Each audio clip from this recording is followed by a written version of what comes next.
ফিলিস্তিনের স্বাধীনতাকামী সশস্ত্র সংগঠন হামাস যে অমর তা অনেকটা স্বীকার করে নিল ইসরায়েল। দেশটির প্রতিরক্ষা বাহিনীর প্রধান মুখপাত্র দানিয়েল হ্যাগারি বলেছেন, হামাসকে নির্মূলের জন্য ইসরায়েলি বাহিনী গাজায় যে ধ্বংসযজ্ঞ চালিয়ে যাচ্ছে তা পূরণ করা সম্ভব নয়। হামাসকে ধ্বংস করা যাবে বলা মানে জনগণের চোখে ধুলো দেয়া। দানিয়েল হ্যাগারি আরও বলেছেন, হামাস একটি আদর্শ, হামাস একটি দল, এর অবস্থান জনগণের হৃদয়ে। যারাই মনে করেন আমরা হামাসকে নির্মূল করতে পারি তারা ভুল করছেন।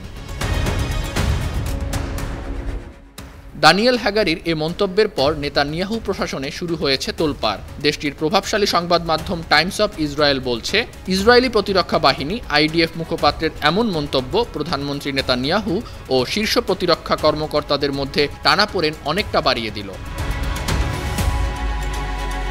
আইডিএফ মুখপাত্রের এমন মন্তব্যের জেরে নাখোশ ইসরায়েলি প্রধানমন্ত্রী। তার কার্যালয় এ বিষয়ে একটি বিবৃতি দিয়েছে। এতে বলা হচ্ছে, যুদ্ধকালীন মন্ত্রিসভা হামাসের সামরিক ও দেশ চালানোর সক্ষমতা ধ্বংস করার লক্ষ্যে কাজ করছে। প্রতিরক্ষা বাহিনীর কাজ সেই লক্ষ্য বাস্তবায়ন করা। অন্যদিকে ইসরায়েলের প্রতিরক্ষা বাহিনীও একটি পাল্টা বিবৃতি দিয়েছে। আইডিএফ বলছে, সরকারের যুদ্ধের লক্ষ্য পূরণে সামরিক বাহিনী কাজ করতে প্রতিজ্ঞাবদ্ধ। আইডিএফ মুখপাত্র হামাসের মতাদর্শ নিয়ে কথা বলেছেন, এর বাইরে কেউ কিছু ভাবলে তা ভুল ব্যাখ্যা হবে। News desk, 52 TV.